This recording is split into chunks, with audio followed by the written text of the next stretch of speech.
Political parties were out in force the past weekend to mobilize their supporters to register to vote in next year's elections. We speak to James Aphane of the Independent Electoral Commission to find out how it went. Welcome, sir. Good morning, and thanks for having me. Please tell us how many new voters have now registered. We have a total activity of 2.9 million, and the activity includes new registrations, re-registrations in the same VD, and re-registrations in a different VD. So the new registrations that we currently have are 568,374. Is that better than expected or less than expected or less than hoped for? Well, it is actually a good number, because in it you also get new registrations. The people who, I meant to say the young voters in this figure, people that have never registered before, and now they actually registered. So if you look at that, it's actually a very good outcome. Could you please give us a breakdown in age brackets? Well, in terms of age, we have, just quickly go to the slide now. Under the age of 29, we have 158,000 females and 130,000 males, and the total is 288,000. But if I were to just say all the people that registered new amongst the 568 under the age of 40, that is actually 90% of them. That accounts for that figure. So we have a very high number of registrations that are people under the age of 40 or 40 years and younger.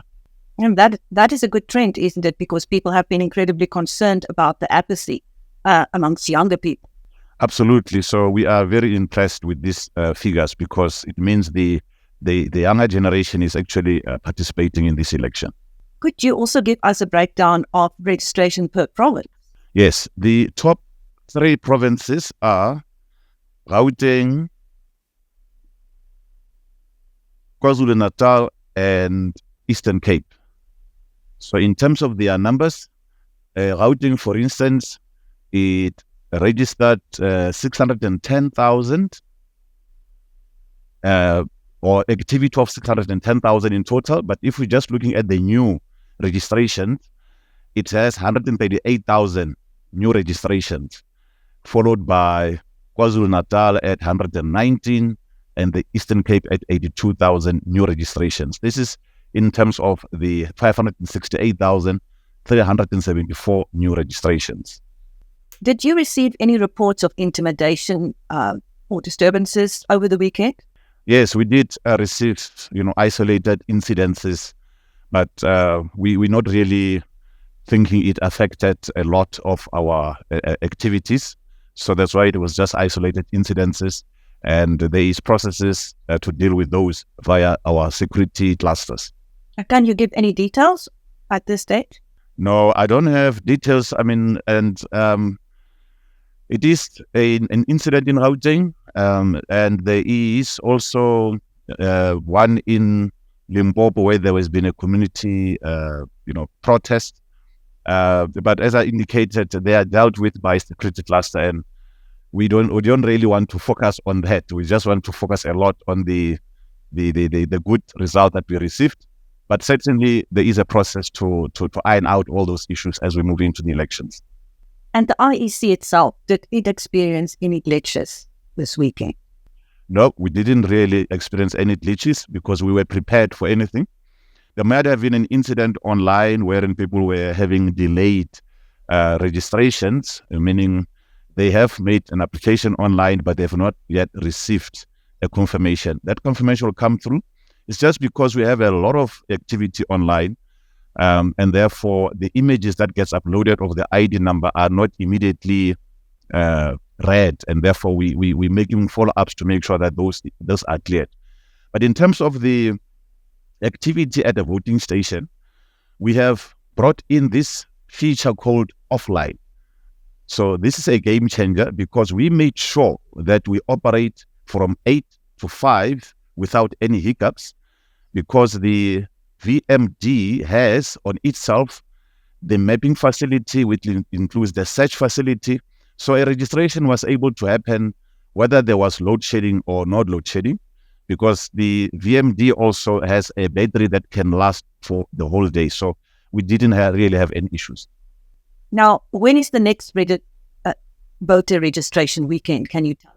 The next voter registration weekend will be next year, sometime in February, and that will be communicated as soon as possible. And the nation will then be able to, once again, go to the voting stations to go and check their details, update their details, and the new registrations or the new people are not registered will be able to register.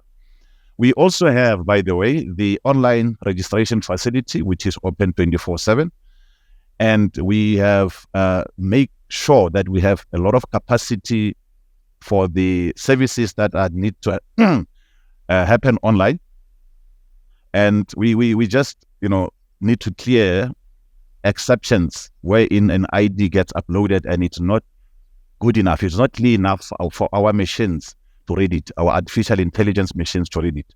So we're calling upon the users out there or potential voters to make sure when they upload the ID, it's a good quality image that gets uploaded so that the OCR can quickly read that ID.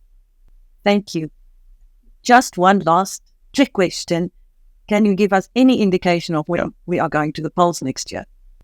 Unfortunately, I can't because it's like something that is not from us as the IEC, as you know. It comes from the president, and it certainly will be announced as soon as the president has a date.